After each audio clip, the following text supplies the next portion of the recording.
Hello बच्चों, इस video में हम करने वाले हैं एक्सरसाइज 13.1 उसके questions 1 to 5। Exercise 13.1 first is following are the car parking charges near a railway station up to 4 hours rupees 60, 8 hours rupees 100, 12 hours rupees 140, 24 hours rupees 180.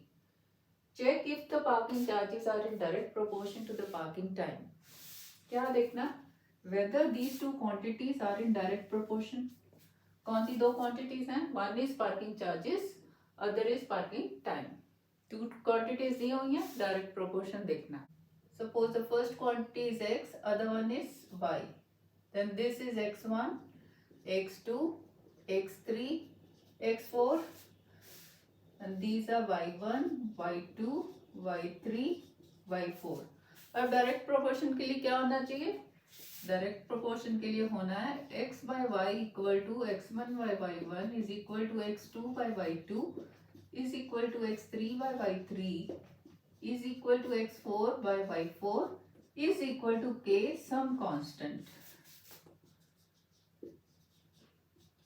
यानी कि ये जो हर एक रेशियो है एक कांस्टेंट होना है और वो कांस्टेंट हर एक रेशियो में सेम होगा। तो हम हर एक रेशियो देख लेते हैं।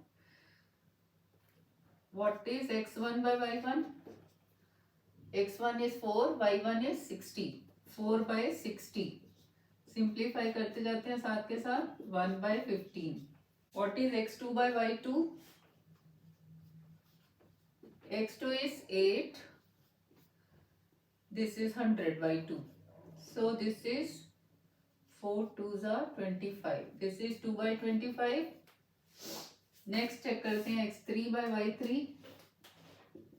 x3 is 12, y3 is 140. So this is 4 3s are 12 and 4 5s are 3 by 35. Next x4 by y4. x4 is 24, y4 is 140. So this is 6 4s are 32, 15. 2 by 15. क्या देख रहे हैं यहाँ पे? ये जो k है हर एक में अलग अलग है। 1 by 15, फिर 2 by 25, फिर 3 by 35, 2 by 15. तो k is different in every ratio. Hence, parking charges and parking time are not in direct proportion. Next is second. A mixture of paint is prepared by mixing 1 part of red pigments with 8 parts of the base. In the following table, find the parts of the base that need to be added.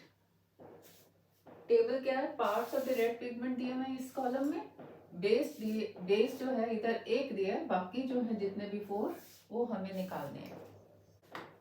सबसे पहले हम ये देखेंगे कि weather these two quantities are in direct proportion. अगर है तो फिर हम वो वाला फॉर्मूला अप्लाई कर देंगे। कौन सा? x upon y is equal to x1 upon y1 is equal to x2 upon y2 is equal to x3 upon y3 is equal to x4 upon y4 1 2 3 4 is equal to x5 upon y5 is equal to k some constant. तो पहले हमें ये पता करना है कि ये direct proportion है। तो डायरेक्ट प्रोपोर्शन मीन्स देखो उसने दे रखा है कि 1 part of red pigment is mixed with 8 parts. तो अगर मैं 1 मिक्स करते हैं 8 पार्ट से, 8 पार्ट्स ऑफ द बेस। अगर मैं 2 पार्ट्स लूंगी तो कितने पार्ट्स ऑफ द बेस मुझे ऐड करना होगा? इसका डबल 16। अगर 3 करती हूँ तो मुझे 3 टाइम्स दिस ऐड करना पड़ेगा, है ना? कम तो नहीं हो सकता। So this is a case of direct proportion. जब ये कंफर्म हो गया this is a case of direct proportion, अब आप ये फॉर्मूला अप्लाई कर दो। इसको हम x मानते हैं, parts of the red pigment, base को y, then this is x1, this is y1, x2, y2, x3, y3, this is x4, y4, this is x5, and this is y5. ये हमें निकालने हैं y2, y3, y4, y5. अब देखो ये x1 y1 मुझे दिया हुआ है, दिस इज गिवन. x2 दिया हुआ है, ये निकालना है. अगर मैं इसको कंसीडर करती हूँ, 3 quantities I am given, fourth निकालनी है ना, आराम से निकल जाएगी. तो आप इतने को ले लो, कितने को, x1 upon y1 is equal to x2 upon y2. क्या देता है वो, x1 is 1, y1 8 is equal to x2 is 4, y2 निकल जाएगा, क्रॉस मल्टीप्लाई कर दो. 1 into y2 is y2, 4 into 8 that is 32. y2 is 32.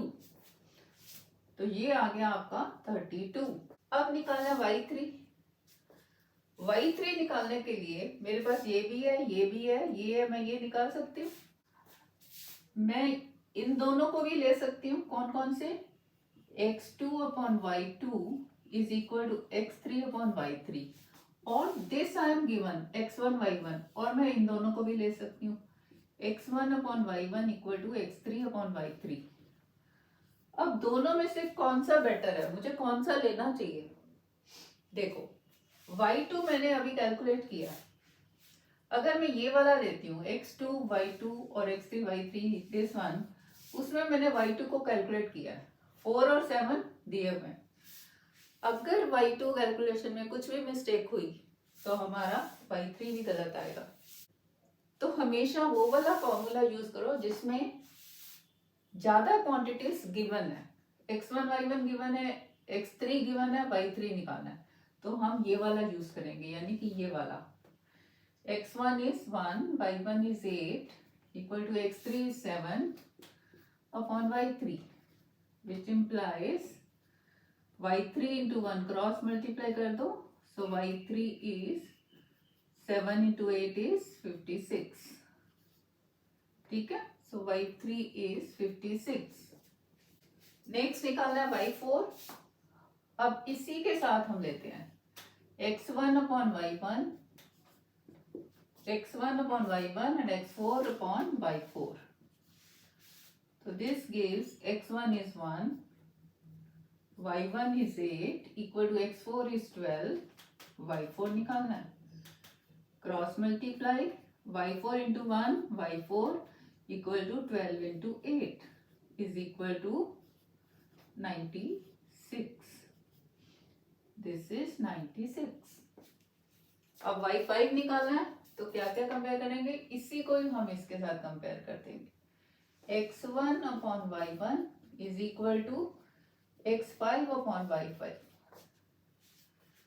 So this implies x1 is 1, y1 is 8, 1 by 8 is x5 is 20 upon y5.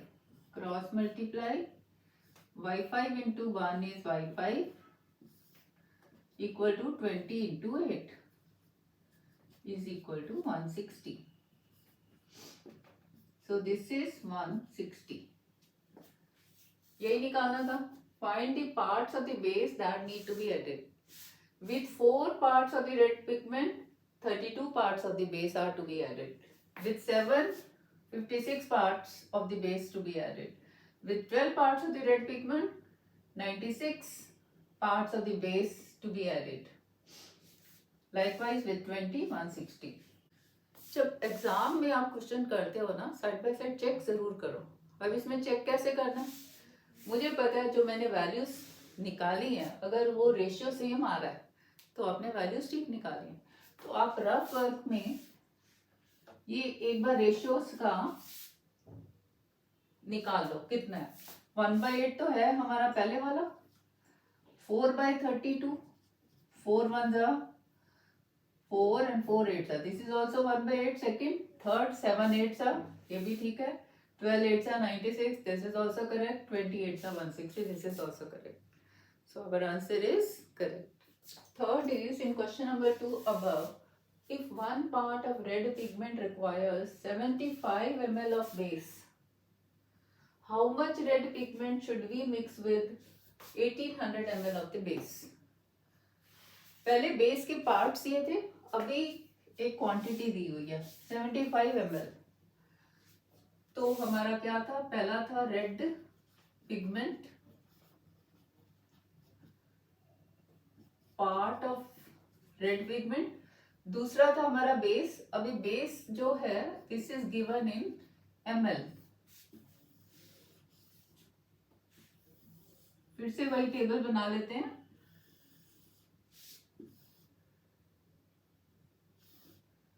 तो ये तो हम part सी लेते हैं और इसमें हम ले लेते हैं ml। ठीक है, ये तो हम देख चुके हैं कि this is in direct proportion. तो सीधा फॉर्मूला अप्लाई करना है। 1 part of red pigment requires 75 ml। That means 1 part, इसका ले लिया, कितना ml चाहिए हमें, बेस 75। दो वैल्यूज तो ये है। How much red pigment should we mix, how much red pigment should we mix, question mark, this we are to find with 1800 ml of the base। ये 1800 ml इधर डाल दिया, बन गया हमारा table.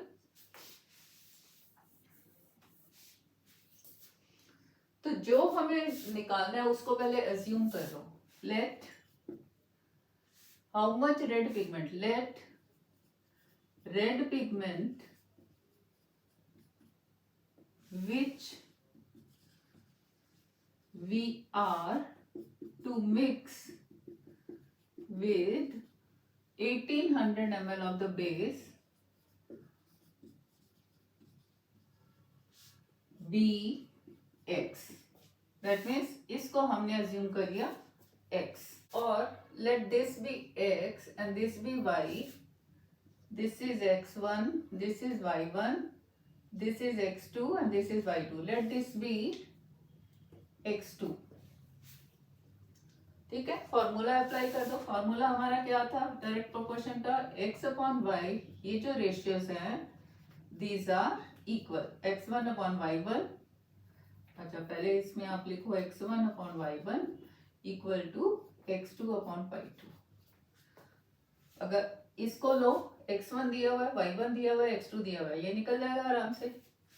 So this implies x1 upon y1 1 upon 75 equal to x2। x2 हमें निकालना है, x2 as it is, y2 is 1800। Both these are in ml only।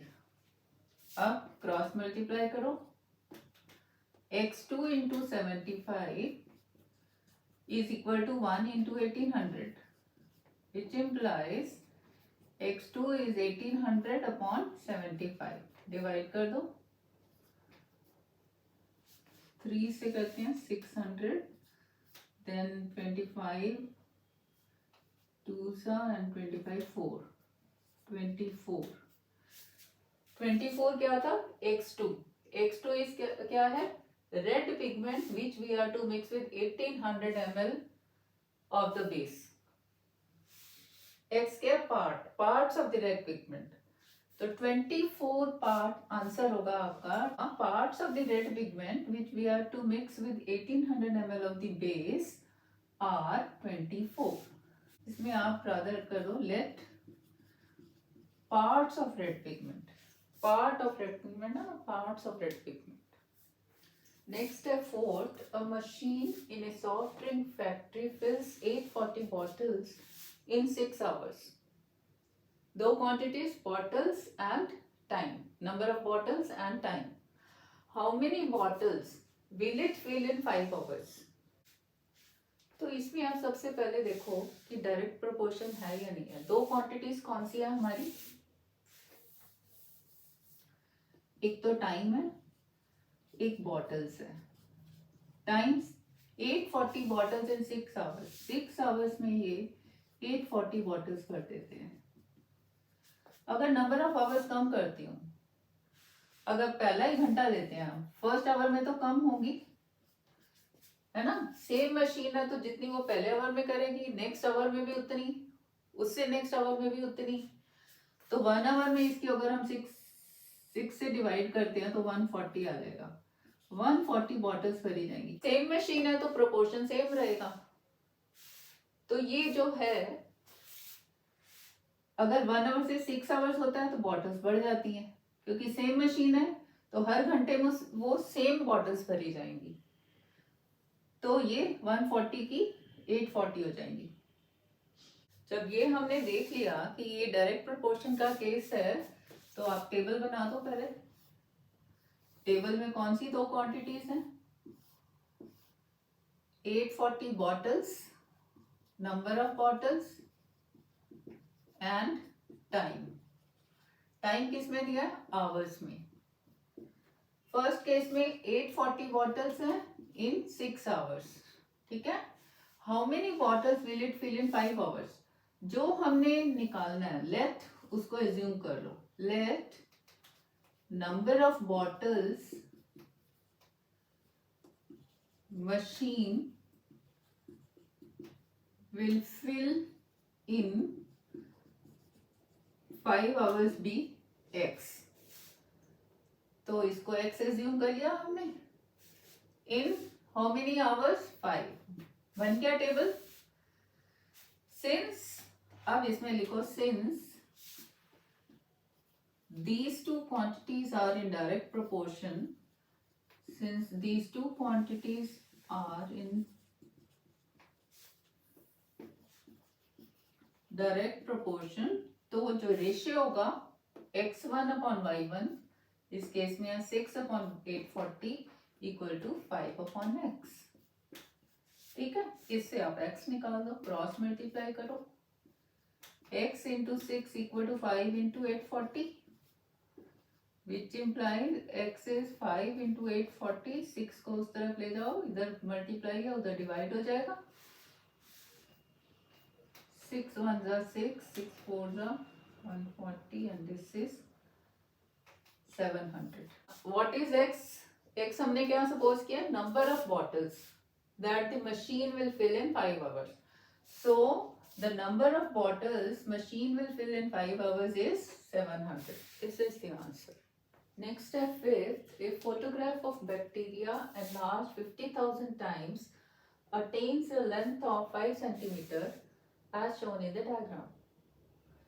ये enlarged है and that to 5 centimeter, और कितना enlarged है? 50,000 times. What is the actual length of the bacteria? तो सबसे पहले देखते हैं कि ये डायरेक्ट प्रोपोर्शन में है, अगर है तो फिर वो रेशियो वाला फॉर्मूला अप्लाई कर देंगे। अब ये 5 सेंटीमीटर अगर लेंथ मिली तो ये जो हमने 50,000 टाइम्स ये enlarged है। अगर थोड़ा कम करते हैं, से 40,000, अगर 50,000 एनलार्ज किया है फोटोग्राफी से, तो 40,000 जब मैं एनलार्ज करूंगी, थोड़ा कम करूंगी, तो प्रोपोर्शनेटली ये कम होता चला जाएगा, है ना। That means this is in direct proportion. ये तय हो गया। अब टेबल बनाओ। इसमें हमें दो चीजें निकालनी है, एक तो निकालना है what is the actual length of the bacteria, और दूसरा if it is enlarged 20,000 times instead of 50,000 times, what would be its enlarged length। तो दो टेबल हमारे बनेंगे। कौन कौन सी दो क्वांटिटीज है, पहला देखते हैं। पहला हमने निकालना है actual length. Let the actual length of the bacteria be x centimeter. ठीक है, ये एज्यूम कर लिया। अब एक्चुअल लेंथ कैसे आएगी? फर्स्ट केस में जब 50,000 टाइम्स हम इंक्रीज करते हैं तो उसकी लेंथ एनलार्ज लेंथ है 5 सेंटीमीटर, यानी कि जब मैं बिल्कुल भी एनलार्ज नहीं करूंगी, only one, actual is only one time, enlarge नहीं हुआ means as it is means it is one time, means enlarged length, and this is number of times. When it is enlarged 50,000 times, it attains the length of 5 centimeter. तो बिल्कुल ही जब enlarge नहीं किया तो तब वो होगी actual length। तो बिल्कुल enlarge नहीं किया मतलब it is one time only, enlarge किया ही नहीं। जो हाइट थी, जैसे मान लो ये है एक, ये इसकी एक्चुअल है, ये हमने इसको मान लो इलाज किया, से दिस इज 100 टाइम्स। एक चीज है, ये 100 टाइम्स इलाज करके इतनी है, ये इसका एक्चुअल साइज है, इसको इलाज ही नहीं किया, means it is one time only, है ना। कुछ भी है अमाउंट देख लो या कुछ भी फिगर है, मतलब उतना ही है, वन टाइम ओनली, इलाज किया ही नहीं। ये जितनी भी है दिस इज 100 इंटू 100, ये जितनी है इंटू 1, दिस इज सेम। ये एक्स है, इसको एनलार्ज ही नहीं किया हमने, means it is one time ही रही ना, वही की वही एक्स ही है ना, मतलब वन टाइम हमने एनलार्ज किया इसको, तभी ये टेबल फिल होगा ना, तभी हम इसको, तो ये देखना कि ये क्या है, वन टाइम करेंगे तो वो वही की वही चीज रह जाएगी ना। अब टेबल बन गया, तो टेबल क्या बनेगा, ये वाला ratio 50,000 upon 5 equal to 1 upon x. Okay, cross multiply कर दो, x is equal to, or rather x into 50,000 is equal to 1 into 5, which implies x is 5 upon 50,000, that is 1 upon 10,000, that is 1 into 10 raised to power minus 4 centimeter. 1 upon 10,000 is 1 upon 10 raised to power 4, and this is equal to 10 raised to power minus 4. This is the answer. The actual, हमने x क्या suppose किया था, actual length of the bacteria. So actual length of the bacteria is 1 into 10 raised to power minus 4 centimeter. Second क्या करना है, if the photograph is enlarged 20,000 times, what would be its enlarged length? फिर इसमें table कौन सा बनेगा, direct proportion तो हमने देख ही लिया, ये डायरेक्ट प्रोपोर्शन में है। अब आप टेबल बना दो, क्या क्या चाहिए हमें, enlarge length, enlarge number of times, कितने नंबर ऑफ टाइम्स हमने इनलार्ज किया, ठीक है, उसके बाद लेंथ,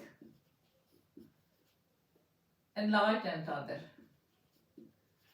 जब 50,000 टाइम्स एनलार्ज किया है, 50,000 टाइम्स नंबर ऑफ टाइम्स, तो एनलार्ज कितना आया, 5 सेंटीमीटर, में सेंटीमीटर दे दो। If the photograph is enlarge 20,000 times, तो 20,000 यहां डाल दो। क्या निकालना है, what would be its enlarge length, इसको सपोज कर लो, let's its enlarge length be x centimetre, तो इसमें आप x डाल दो। Its means let the enlarge length of bacteria, ठीक है। So this is x. Since it is a case of direct proportion, that implies कि ये वाला ratio 50,000 upon 5 is equal to 20,000 upon x.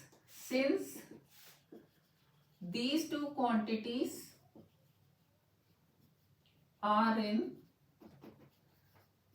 direct proportion, अभी देखा था ना हमने, these two are in direct proportion, this implies 50,000 upon 5 ratio is same as 20,000 upon x. अब तीन क्वांटिटीज है, एक निकालनी है, क्रॉस मल्टीप्लाई करो, 50,000 into x equal to 20,000 into 5, which implies 50,000 को उधर ले जाओगे तो क्या होगा, इससे डिवाइड हो जाएगा। इसको मल्टीप्लाई नहीं करना, क्योंकि नेक्स्ट स्टेप में सब कट कटा के कैंसिल आउट होके आंसर आ जाएगा आपका।